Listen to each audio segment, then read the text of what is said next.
Hello mga Mars! Nilibre ako ni Mama ng Starbucks. Ito nga't inunti-unti ko para hindi maubos agad. Mag-aayos nga muna ako at lalabas kami ng mga bata. Sumasakit kasi yung likod at yung balakang ko. Magpapa-electrotherapy ako para kahit papano mawala yung sakit. After kong ayusin yung sarili ko, sinunod ko naman yung mga bata. At dyan nga makikita na napaka-sweet ni Ate Sarah. Inayos ko yung buhok ni Sarah at pinagpalit ko na rin ang damit.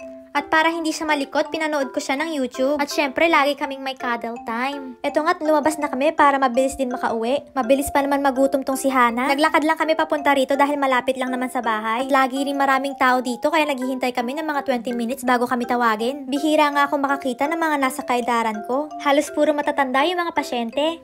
Pag pumupunta nga ako dito, lagi kong dala si Sarah at Hana kaya kilala na sila ng mga staff. Yung nilagay sa akin dyan is parang belt na may vibration tapos umiinit. Mga 10 minutes ako nakaganyan. Kinarga na nga ng staff itong si Hana. Hindi umiiyak si Hana kasi ito yung laging kumakarga sa kanyang staff. Ang sumunod naman is yung electrotherapy. Dyan naman is kinukuryente yung balikat at yung balakang ko. After kong matapos ay dumaan ako dito sa may gulayan. Bumili lang ako ng isang repolyo at 2 onion. At sa harapan nga ng gulayan ay may bilihan ng mga tinapay. Taman-tama nagugutom na ako. Bumili lang ako ng 2 para sa amin ni Sarah. At dito nga kami kakain sa may park. May part 2 yan mga Mars, panoorin nyo rin ha. Thank you sa panonood. Bye!